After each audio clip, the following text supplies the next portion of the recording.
We need to think of a new advert for freebets.com.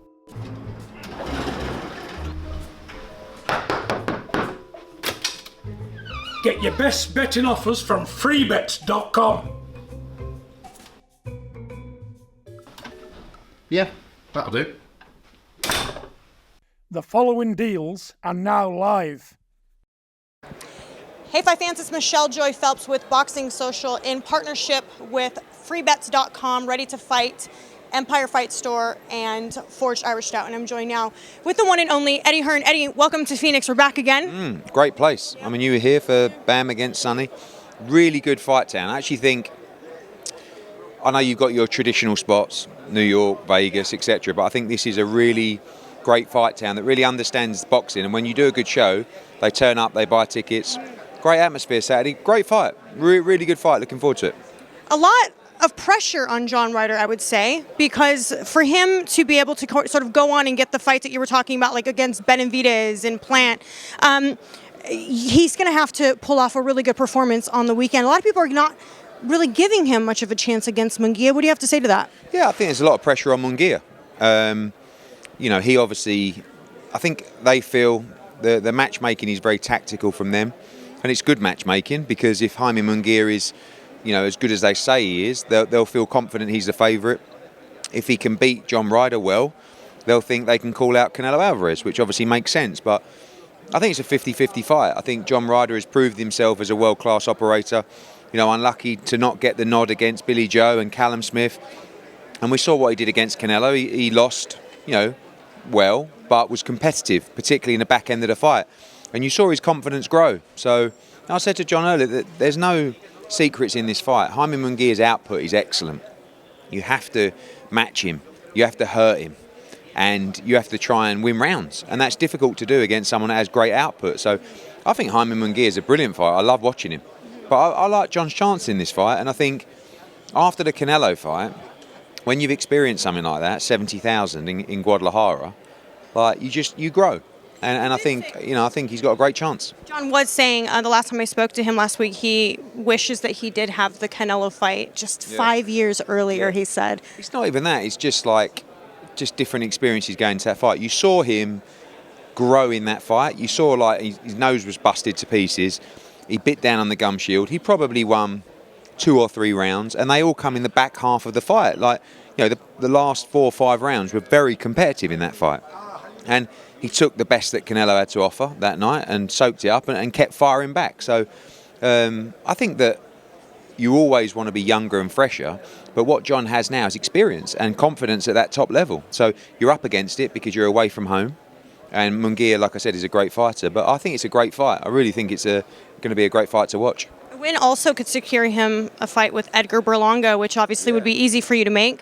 Yeah, and, you know, John's at the stage of his career. He wants the biggest fights. It's so nice to see. It's difficult because when you got someone that, like, we've known John, when I started promoting and I signed Darren Barker, John Ryder was in the gym with Darren. And he's been with Tony Sims for a long, long time. And, you know, we're very fond of him at Matchroom. He's like part of the family. And obviously we're very close to Tony. And all we ever want to do is make sure these guys obviously get their shot at legacy, but also can walk away from the sport with a lot of money, with houses, and sending their kids to the school they want to send them to, and etc. And when we got John the Danny Jacobs fight, I thought, this is it, you know. And it was a good payday. He beat Danny Jacobs, and I was like, right, finally, now he's going to get Canelo, or he's going to get. And it took a long time. Eventually, he had to fight Zach Parker, where he beat him. Then he got mandatory for Canelo Alvarez. He got his payday, and now it's led him to another one. But at this stage in your career, it's just that's how it works. A great performance here, particularly a victory. You know, Samson Leskovic just come up to me and said, "Hey, if you win, Benavidez," and that's, you know, they're big money fights, and that's what John's fighting for now. So, you know, it's always at this level, winner stays on, and yeah, I like his chances.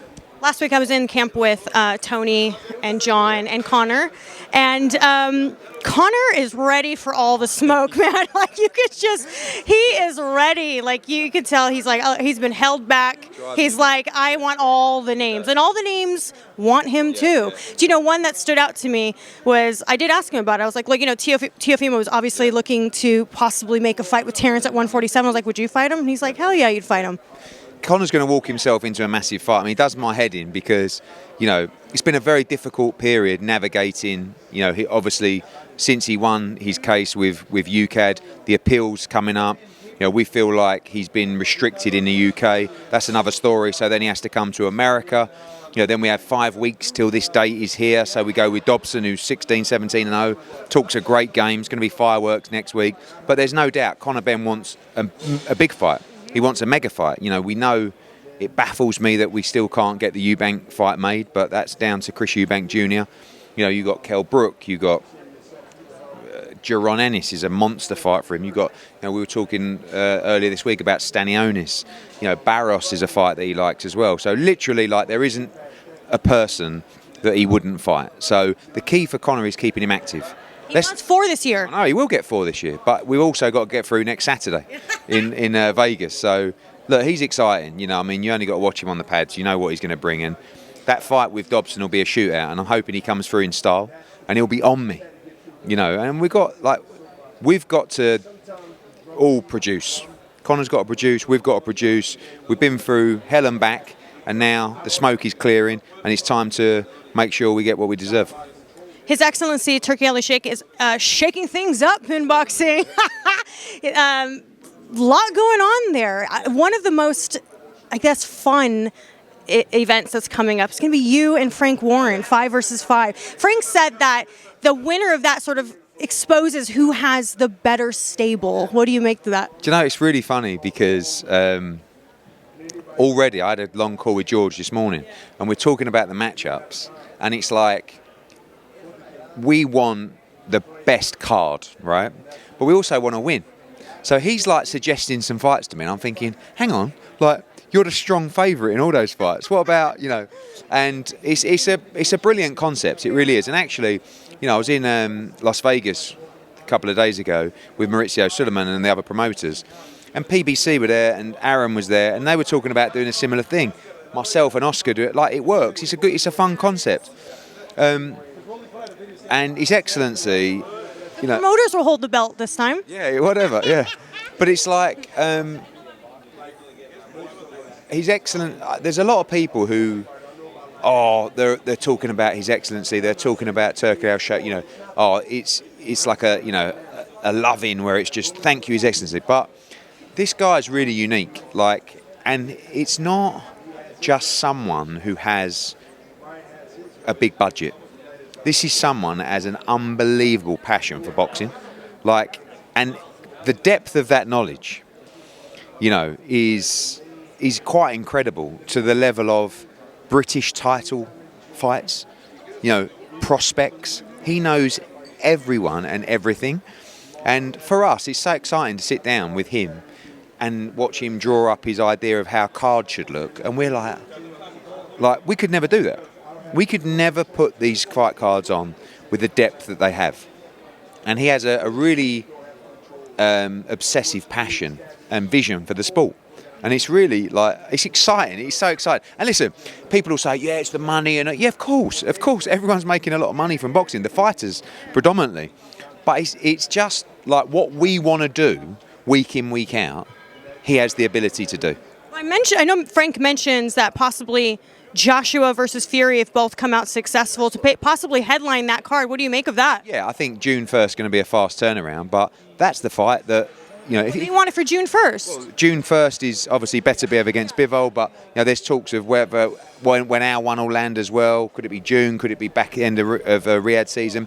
But if you just imagine, His Excellency wants the biggest fights that can be made, and if Joshua beats Ngannou in style and Fury beats Usyk, the whole world is going to say Joshua against Fury, and you know that His Excellency will want to deliver that for the world and for fight fans. And what happens now with British boxing, given that a lot of the big cards that would normally feature as summer Wembley events are now moving over to Saudi Arabia? Well, I think that when you look at the actual cards, the ones that are getting made, I don't think can get made in the UK. So, like, for example, I mean, outside of Joshua Wallin, you know, that card certainly couldn't get made in the UK, but that fight could have.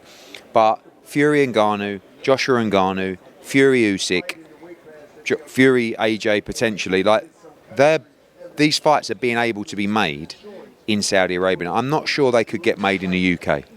We have to, and I was talking to George this morning about should we look at doing an additional Matchroom v Queensberry show in the UK, because we need to make sure that boxing continues to thrive here, and I think that is a concern, and that's very important to us, not just from a business perspective, but also from the fact that we're Brits. Like, we don't want to just take every fight to Saudi Arabia, but when they can do these special things and say to me and Frank, right, here's, I want your best v your best. Like, we couldn't necessarily do that in the UK, but I think it's a concept that will move back to the UK and allow us to do more and more. So there's definitely a level of thinking from us that we need to maintain a strong UK schedule. And as we go into, we've got a nice card with Dalton Smith and Zepeda and Sandy Ryan against Harper, Jordan Gill against Elfa Barrett, but we still need bigger fights. Taylor Cameron 3, Wood Warrington, Conor Benn in a massive fight. We'd like those all to come in the first half of 2024. And as long as we can do that, we'll be fine. But, we're getting massive fights and we're getting them on UK time zones. So for British fight fans, I get we need to make sure that we maintain a strong schedule, but we are getting the fights that we want to see.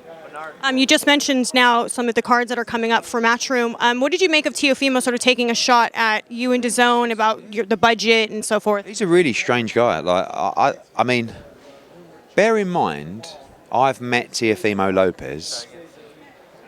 I mean, he boxed on my show, maybe like hello a couple of times, like 2 or 3 times.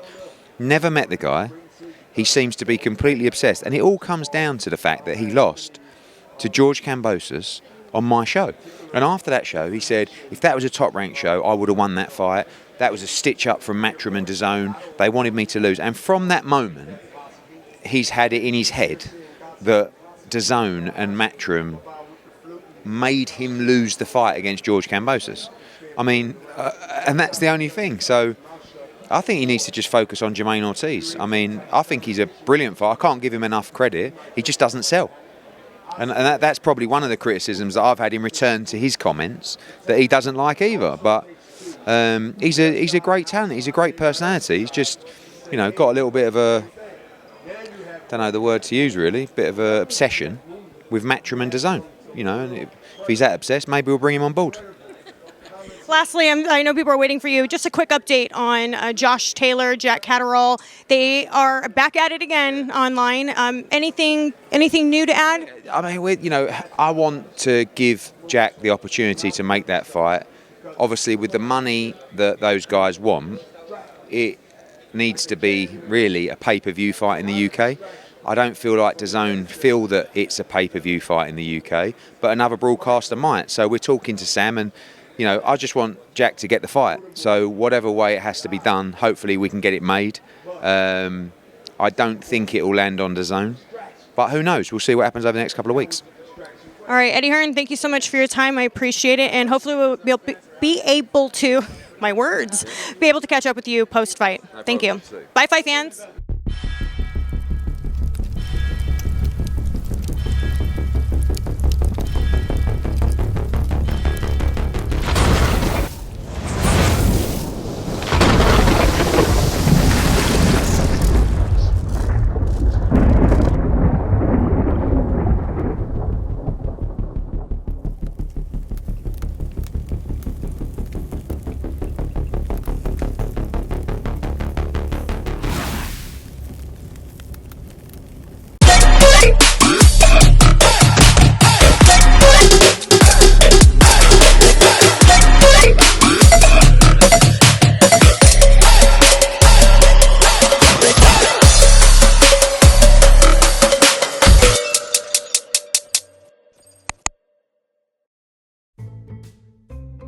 We need to think of a new advert for freebets.com.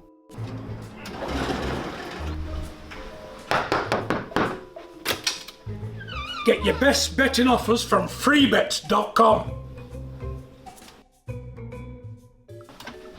Yeah, that'll do. The following deals are now live.